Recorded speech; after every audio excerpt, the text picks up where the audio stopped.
presented by Namuna Music.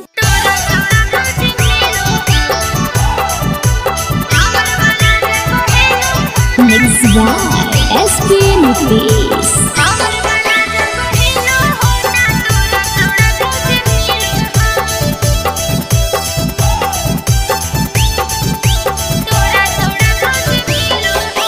चलो ही रहिया उघारी के बहिया ऊपर नीचे छौड़ी खिलो हो हे गे सुन बोलना चलो ही रहिया उघारी के बहिया ऊपर नीचे छौड़ी खिलो हो हमर वाला जब हेलो होता तोरा छौड़ा कौची मिलो हो हमर वाला जब हेलो होता तोरा छौड़ा कौची मिलो हो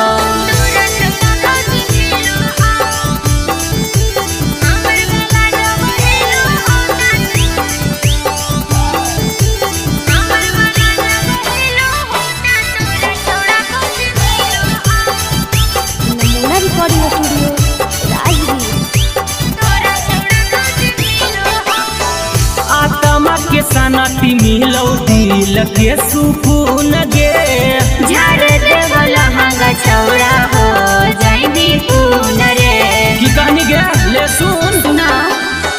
आत्मा के सनती मिलो दिल के सुकून गे झाड़ देवला हंगा छौड़ा हो जाइनी पून रे पेन्ही डरे सवा मारो हिले सवा गलिया पर तोर तिलो हो पेन्ही डरे सवा मारो हिले सवा गलिया पर तोर तिलो हो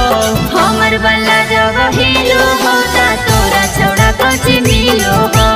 हमर वाला जब हेलो होता तोरा छौड़ा कौची मिलो हो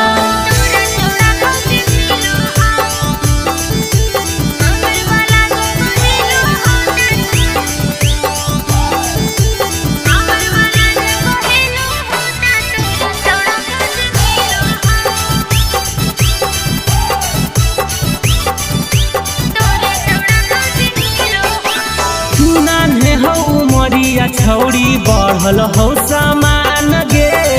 लड़के के जत के छौड़ाई है पहचान रे अच्छा सही बोलही हाँ नान्हे हो उमरिया छौड़ी बढ़ल हो सामान गे लड़के के जत के छौड़ाई है पहचान रे पलटो ही के सिया लागो ही में सिया महेश रजे सवा जिलो हो पलटो ही के सिया लागो ही में सिया सुबोध रवि जिलो हो हमर वाला जब हेलो होता तोरा छौड़ा कौची मिलो हो हमर वाला जब हेलो होता तोरा छौड़ा कौची मिलो हो Namuna Recording Studio, Rajgir.